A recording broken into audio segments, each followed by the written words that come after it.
Hi and Assalamualaikum. My name is Shasha Diana binti Muhammad Sopi and I'm from JBA 2423C. So today I will be answering the tutorial question on the relative and absolute data.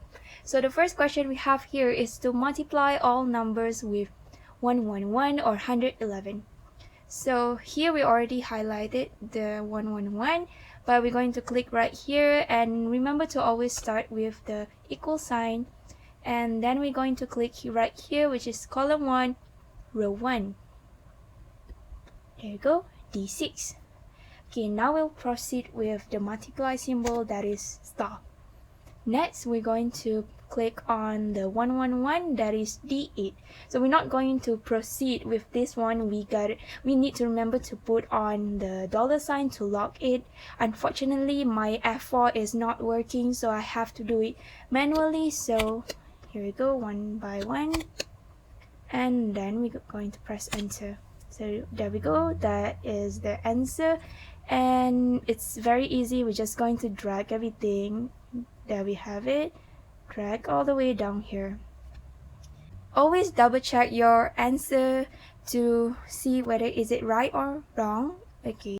Alright, next. The second question, that is deduct all numbers with row 3. So again, we're going to start with the equal sign here, and then we're going to click on the column 1 and row 1, which is this one right here, which is D6, and the minus or subtract symbol here, and it say row, so row would be here, row 3, that is D8.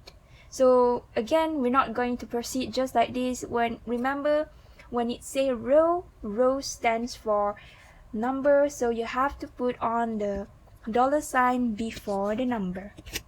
Okay, there we have it. And now you're just going to drag everything. Okay, so here, okay, there we have it. Again, double check everything. Is your data correct or not? G7 and G8. Okay, on to the last question, that is to divide all numbers with second column. So we're going to click right here and start with the equal sign. Then click up here, that is column 1, row 1. There you have it, D6. And click on the slash button that represent divide.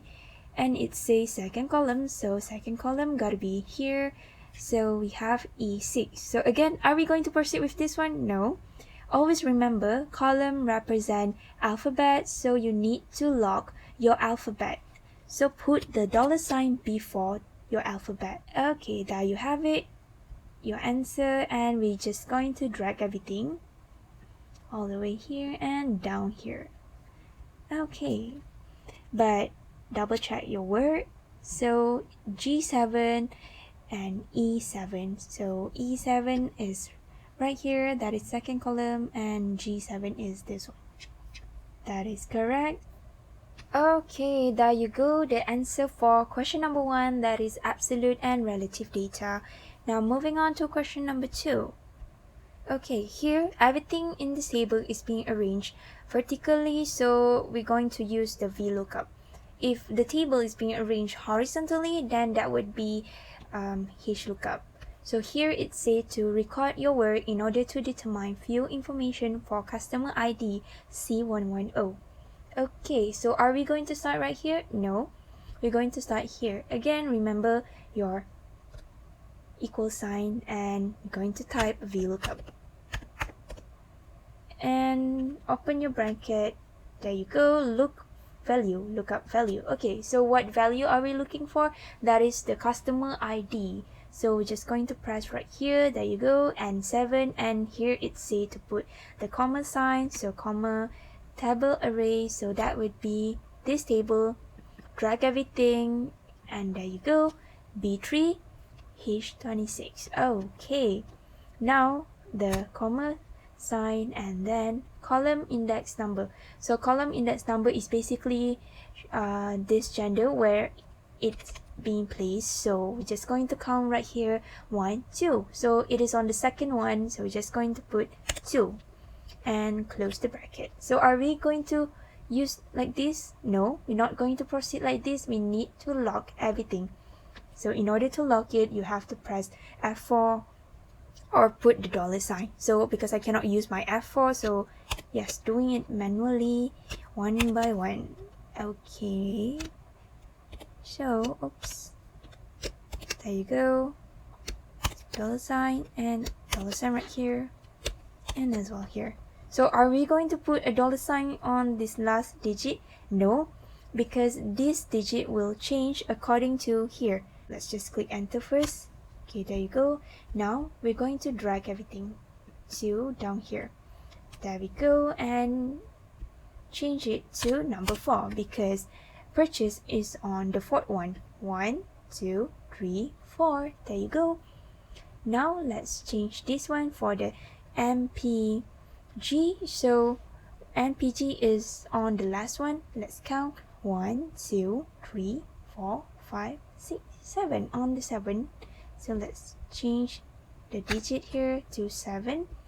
There you go. And the last one, that is type. So 1, 2, 3 on the third one. And yeah, 3. Okay, now we need to know the customer ID C11. So I will just going to enter C110, enter. There you go. The data will appear right here. This is how you're going to look up your customer ID right here. Okay, let's see whether the data is correct or not. Okay, C110, male, yes. Type minivan, yes. MPG is 12, definitely. And purchase, use. Let's see.